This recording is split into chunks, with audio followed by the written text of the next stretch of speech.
So we all watch Echo now. Yep.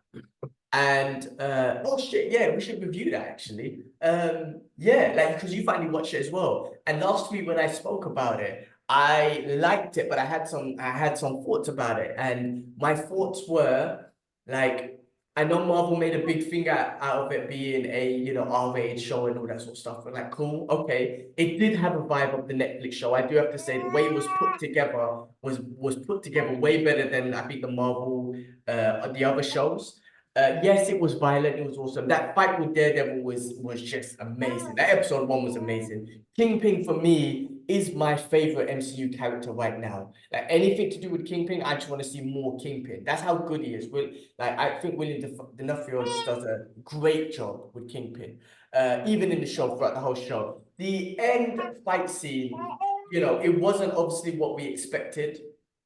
We thought maybe there'll be a big battle. I kind of, from one perspective, I kind of understand it. Like, it was like, people call it a forced therapy session that she put on Kingpin. I get it. Look, I wasn't expecting her to beat the shit out of Kingpin like Daredevil did because she has a relationship with him. She called him uncle. He looked after her for the longest time. Now, of course, they've gone separate ways because, or whatever, the father being killed ultimately by him.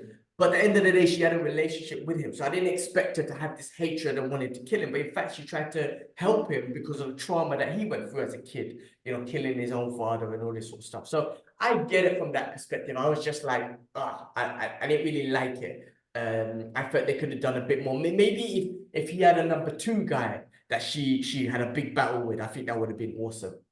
So that was my criticism there. I don't think the end fight scenes or anything, the end action was any good. She's awesome. We spoke about her. She's absolutely amazing. Yeah, definitely. She's amazing. She puts on a show, man. She's really cool. Yeah, she's amazing. Being deaf, an amputee, a native American, and everything. I thought her performance was amazing. I like that. I thought made a good point. It's a bit of a controversial one, but he was just like, how come that special power just went through her generation, but only the females? Like, I know Marvel's trying to push an agenda, but like, just to say, because in the comics, I don't think she has that special power and whatnot. But if you're putting that in there, great, because I think it was great character building for her. I think she's badass, so I enjoyed it. I was kind of like, you made me think, like, yeah, why was it just passed through the females? How come like her great grandfather didn't get that gene and then pass it back on to her great grandmother or something? I don't know. Look, there is an agenda there. My missus was telling her, she was telling me, well, there is a specific something, gene or whatever, that a mother passes through not only to her child, her female child, but that's gonna be passed on to her grandmother as well. There's something there. I don't know. I might be talking shit. She might be talking shit too. But I don't know. Ashraf made that point.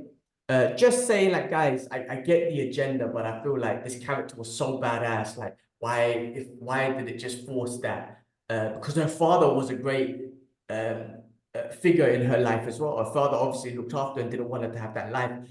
There should have been something special about him, even though he became a criminal and everything. He wasn't, yeah, you know what I mean? Like, so I get it. I think there was that criticism there and whatnot. But overall, I think, honestly, I think, in my opinion, I think it was a great show.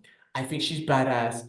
If Kingpin was not in it, he made the show better for me. Put it that way. That's what I'm trying to say. He made the show better for me with his performance because it's just great. And at the end of the show, it reveals, kind of leads on to Born Again that he's looking to, as you mentioned in that comic, to become the mayor of, be it New York or, yes, New York, right? So that's going to take his level to the next level. He's still the Kingpin.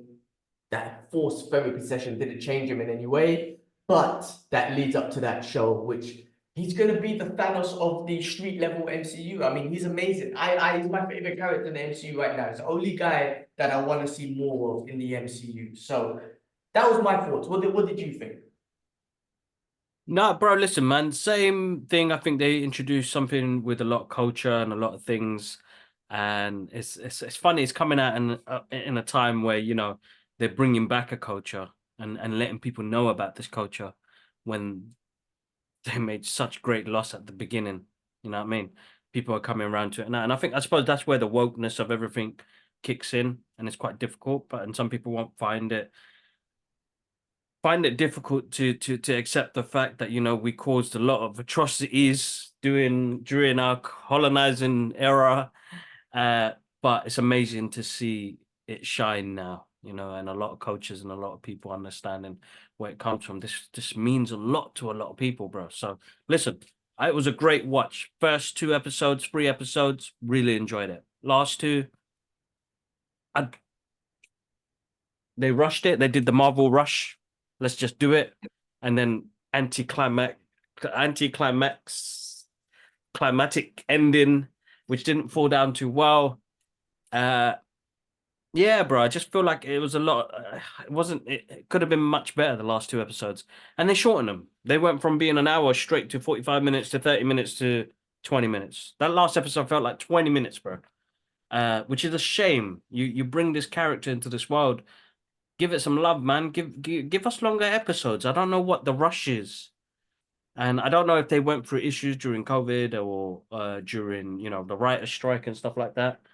Just I felt like the last bits just really disappointed me when it comes to the storytelling. Listen, I still enjoyed it for what it is.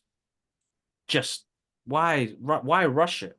If you gave all that time 20 years ago to Cap and Iron Man, give that same time to these characters, because then people will love them more and people will appreciate it more.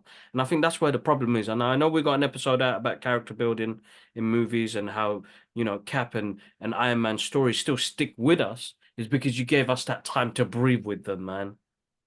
Do this with these characters, man. Give them justice. I know we're having more diverse ethnic characters in the MCU now. Give them time to breathe, man. Give them more. I mean, like Kamala Khan, bro. Same thing with what happened in the show is that you give us this character, you let it breathe for a bit, and then you rush the last 2 episodes. But then you see her in the movie of the Marvels, and you're like, oh man, that's just us fanboying out with their favorite superheroes. I know exactly how that would feel. You know what I mean? So give the characters time to breathe. I think Marvel, yes, it's nice that you're slowing down, but give them breathe, man. Give them a movie or something. Give them in each, couple of movies so that we learn to grow with these characters. Because what's happening now is quality over quantity, but we're gonna forget those characters, which is a shame. And that's happened. I mean, think about Falcon and Winter Soldier, bro. Watching that again, I recently just had it playing in the background, but I was like, oh my God, this is like the lethal weapon of the MCU.